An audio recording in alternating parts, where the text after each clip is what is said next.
I'm Nashar in Capitol Hill. The government shutdown is headed into a second month, and if it goes past Tuesday, will be the longest in American history.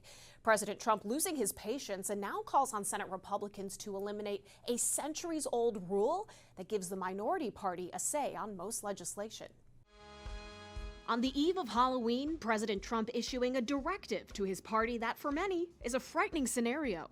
In a pair of social media posts telling Senate Republicans to initiate the nuclear option, get rid of the filibuster, and make America great again. What you're seeing is an expression of the president's anger at the situation. The filibuster is a 60-vote threshold required to advance most legislation in the Senate. It's considered one of the last bastions of bipartisanship in Washington.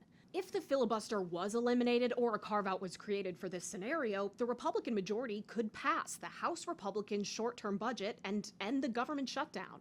But Senate Republicans have to want it first. Supermajority requirement is something that makes the Senate the Senate. That was Senate Majority Leader John Thune October 12th. On Friday morning, his spokesperson said Thune's position on the importance of the filibuster has not changed. The filibuster protects. It's been a voice for the minority. It gives the minority a say in what happens in this country. The founders created the Senate uniquely that way for that specific reason. Following Trump's post, Republican Senator John Curtis of Utah says, "I'm a firm no on eliminating it." Through spokespeople, Senate Majority Whip John Barrasso, former Majority Leader Mitch McConnell, Senator Tom Tillis were among those who also rebuked the president's request. That's enough Republicans to block any attempt to touch the filibuster.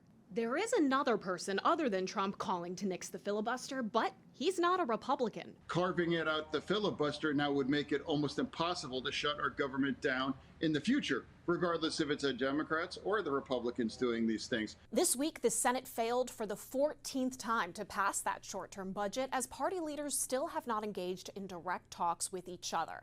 As for the House, they're scheduled to remain out of Washington all week next week for the 7th week in a row. On Capitol Hill, I'm Nashar. Good evening. Hundreds of thousands of West Virginians are not receiving their SNAP benefits today due to the over-month-long government shutdown. That's right. Now, Joe DeCristofaro is showing us how the West Virginia National Guard is lending a hand. There are 2 major food banks and over 800 food pantries in West Virginia. On Saturday, most all were busy helping provide West Virginians with meals who aren't going to see their SNAP dollars as soon. Working alongside the food banks were over 200 soldiers and airmen from the West Virginia National Guard. Facing Hunger Food Bank CEO Cynthia Kirkhart says the help was very much needed. Regardless of how the SNAP benefit thing rings out, we still have a shutdown. And food is needed at the holidays, and it's needed by everybody who is suffering through this. So we're glad to be in this strong partnership with the state and certainly with the Guard today. Facing Hunger serves 12 counties in West Virginia, and with the government shutdown lasting over a month, paired with the frozen SNAP benefits, Kirkhart says the food is being sent to the areas that need it most. We have really focused on the southern coal fields, which typically have the highest food insecurity rates.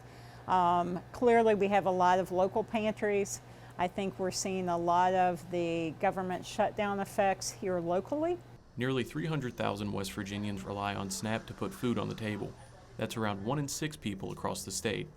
Kirkhart says while the circumstances around SNAP continue to be in question, the goal remains the same.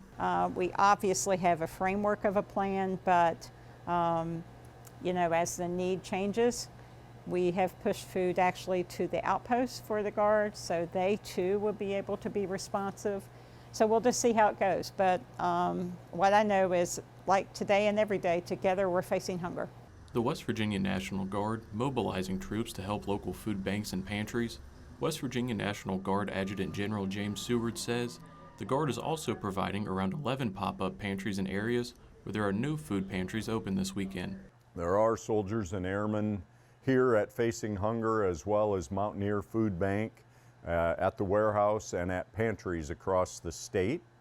And they're partnering with the food banks and partnering with the pantries to make sure that no West Virginian is without food this week or for as long as this shortage goes on. Seward says for many of the men and women of the Guard, the mission at hand of helping West Virginians have dinner on the table is meaningful. And many of those soldiers and airmen are in counties they're familiar with, and maybe working with a fire department that they know, and that there's really no greater service that they can provide to folks in their state than helping them with this basic need. In Huntington, Joe DeCristofaro, Eyewitness News. New developments tonight concerning SNAP benefits. 2 federal judges have ruled the Trump administration has to keep them flowing. The courts say USDA must use emergency reserve funds to make payments during the government shutdown. But it is possible that November benefits may only partially be funded. That could leave many in Michigan vulnerable. As Mid-Michigan Now's Kyle Macon reports, state and local officials are speaking out about the situation, which hits close to home for some. So when I stand here as the sheriff, when I stand here as the emergency manager, I stand here also as a brother who's going to take care of his sister because government didn't. Genesee County Sheriff Chris Swanson is pleading with the federal government to prevent a pause in SNAP benefits and help people just like his sister. If the pause does go into effect tomorrow, or if recipients only receive a partial payment for November, 1.4 million Michiganders may struggle to put food on the table. It's over 492,000 children, over 38,000 veterans. Seniors are 36% of our recipients. Nessel is among 25 other attorneys general who have filed a temporary restraining order against the U.S. Department of Agriculture. Our lawsuit demands that the Trump administration utilize the contingency emergency funds that Congress has already appropriated to ensure SNAP benefits are not interrupted. The AG says Republicans are blaming Democrats for the pause, and the USDA website even has a message indicating, quote, the well has run dry. Nessel claims that's a lie. According to legal documents filed by USDA just yesterday, approximately $5.25 billion of this fund remains available. She says the USDA could use that money in this situation. Congress has clearly spoken to provide that SNAP benefits should continue even during a government shutdown. The USDA does not have the authority to say otherwise. It appears that 2 federal judges agree in rulings handed down on Friday after Nessel's news conference. Attorney General Nessel says the court decision makes it possible for recipients to see funds reach their bridge card in 3 days. For the time being, several food pantries across mid-Michigan are lending a helping hand to those in need. In the studio, Kyle Macon, Mid-Michigan Now. And it's a battle playing out in Washington now, and it's one that's hitting home for families right here in El Paso, especially in terms of health care. More than a month into the government shutdown, the future of Medicaid funding remains uncertain. CBS 4 at 10's Mark Baugh spoke with an El Paso man who says losing health care benefits could have a devastating impact on his family. He joins us live in the studio. It's the ongoing debate between Democrats and Republicans on Capitol Hill.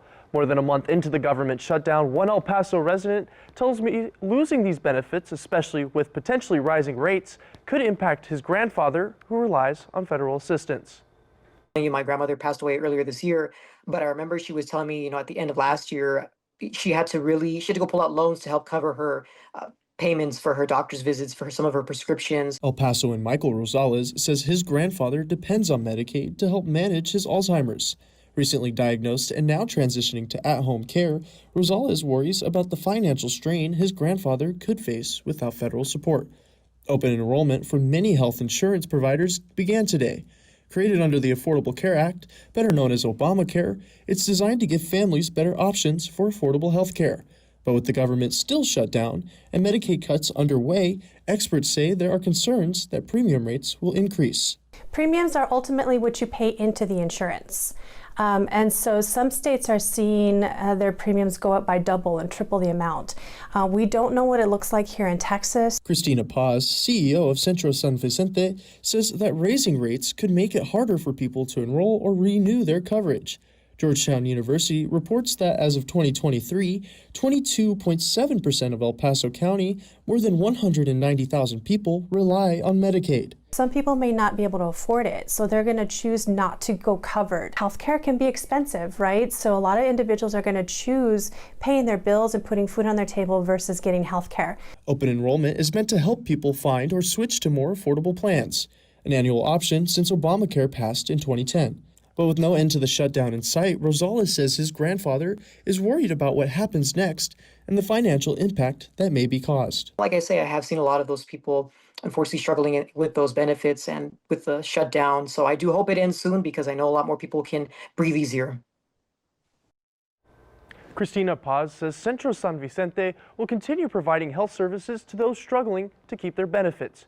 You can find more details on that over at our website, cbs4local.com. Reporting live in the studio, Mark Baugh, CBS 4 News at 10. Travel along Potter Street in East Providence during the daytime hours. Allison, Mario. Thank you, Kristen. The White House has until noon today to respond to a Rhode Island federal judge's order to release SNAP funding. NBC 10's Katie Benoit joins us live from Providence this morning with the latest on that. Katie, good morning. Good morning, Mario. Thousands in southern New England did not receive their regular SNAP benefits over the weekend, and local leaders say enough is enough. Now today, Providence Mayor Brett Smiley and Central Falls Mayor Maria Rivera are speaking about the federal ruling. They say the federal court made it clear that the federal government should use the $6 billion contingency fund to pay for SNAP benefits. Millions of dollars have been shifted locally to try and ease the pain for SNAP recipients who have not gotten November's payment, but it won't be enough. Community members are stepping up to help where they can through food drives. Not right, it's not fair. People need to eat and they're scared. And if we're part of their hope and we're running out of groceries, then where does the hope come from? And it's not clear when people would receive SNAP benefits on their EBT cards.